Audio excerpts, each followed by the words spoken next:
The keys to controlling the nation of Kislev are the cities of Kislev, Prague and Erengrad. These locations house the economic and military backbone of the nation, and all of the important landmarks that are available to Kislevite factions in Warhammer 3. In this video, we will detail each landmark available to Kislev on the Realms of Chaos map. Each of the landmarks have multiple levels, which could get repetitive if we look at every one, so we will look at the landmark chain as a whole.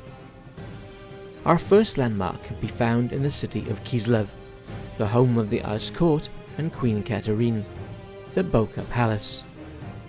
During the Tsarina's short reign, the Bokha Palace has been transformed.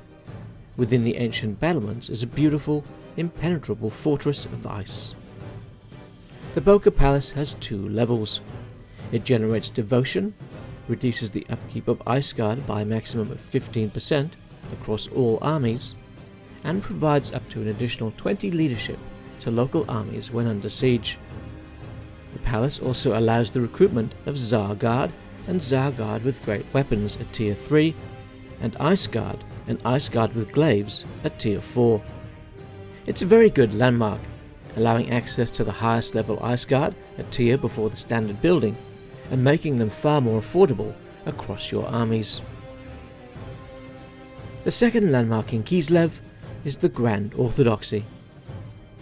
The home of the Great Orthodoxy, the prevailing religious institution, which is seeking to control the lives of all Kislevites.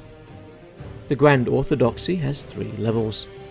It generates devotion, provides control in the local province, with control across your empire at its maximum level, and increases the income from all buildings in the local province by up to 20% at tier 5. While not as beneficial as the Bokha Palace, the increased income can be a great help to your nation. The third landmark in Kislev is the Temple of Ursun. The holiest site in all of Kislev, the seat of the Ursunite cult, whose keepers resist the Orthodoxy's calls for ultimate control. The Temple of Ursun has 3 levels. It provides a furs resource, generating up to 75 bundles, growth to the local province, and reduces the upkeep cost of elemental bears and warbear riders by a maximum of 10%. It also provides an elemental bear for the local garrison. The fourth landmark in Kislev is the Imperial Embassy, the opulent residence of the Empire's powerful ambassador. Many state functions and political games are played out here. The Imperial Embassy has 2 levels. It generates allegiance points for alliances with the Empire and increases diplomatic relations with the Empire by a maximum of 20. Hopefully, this will see some improvement in the campaign, to at least provide better relations with other Order factions. The second important city is the port city of Erengrad, where we find 4 more landmarks. The first of which is the Harbour. Within the Old World, Erengrad's harbour is second only to Marienburg in importance. It is Kislev's trading hub to the rest of the world. The harbour has 5 tiers. It generates an additional 200 income per turn at each tier, up to a maximum of 1000, and it provides growth in the local province up to a maximum of 50.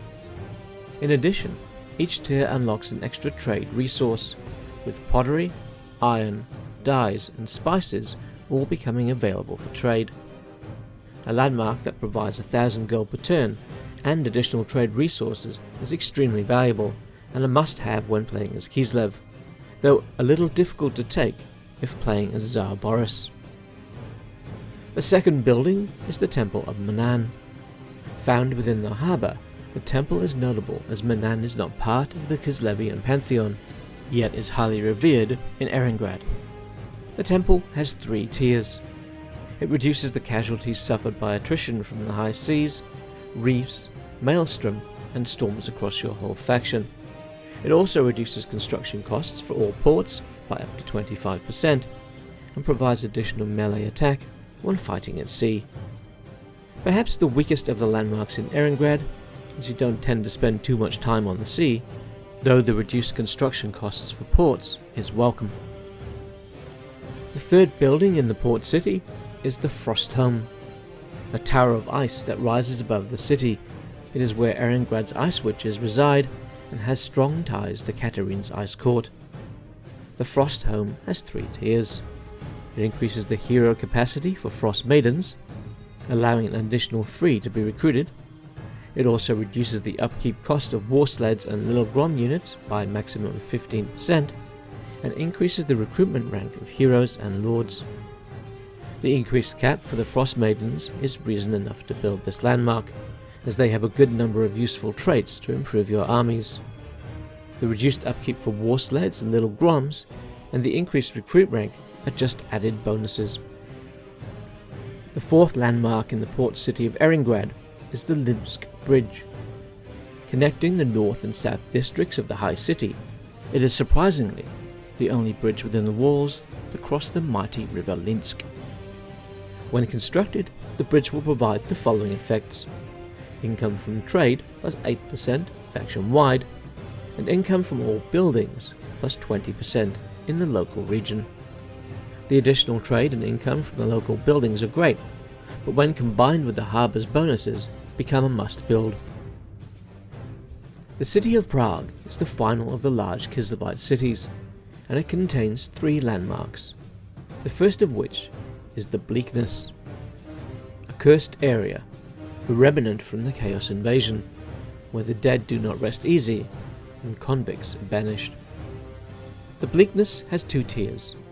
It reduces the casualties suffered from all attrition across your entire faction, reduces the upkeep for Griffin Legion units by a maximum of 20%, and provides up to 10 additional leadership when fighting against the Warriors of Chaos, Demons of Chaos, or Norska. It also allows for the recruitment of Griffin Legion units, and adds up to 4 Griffin Legion units to your garrison. Reducing the upkeep of Griffin Legion sounds good on paper, but unfortunately cavalry is not in a good state in Warhammer 3, and it's better to bypass the Griffin Legion for warbears in pretty much all instances. The second landmark in the city is the Citadel of Praag, which has 3 levels. The great defensive bastion which sits above the city. Below lies the haunted Square of Kisses, where Prague's armies muster. The Citadel reduces the global recruitment duration by a maximum of 2, increases the global recruitment capacity by 3 at the highest tier, and provides additional leadership to the local army when under siege. The Citadel of Prague, having the ability to reduce recruitment duration and increase recruitment capacity, is quite beneficial, but by no means a game changer like some of the other landmarks available to the Kislevite factions. The final Kislevite landmark is the Magnus Gardens, which again has 3 levels. A grand park named in honour of Magnus the Pious. Within its landscape boundaries are found the Celestial Observatory and the Academy of Music. The gardens unlock the ability to recruit patriarchs, increase the capacity of patriarchs by a maximum of 3, and increase the recruit rank for heroes and lords, and reduces the level of corruption in adjacent provinces. The gardens is a decent landmark, as it increases the capacity of patriarch heroes, which are quite important to your empire, but I do find that patriarchs are not quite as useful as Frost Maidens, so it falls just short of the Bokha Palace.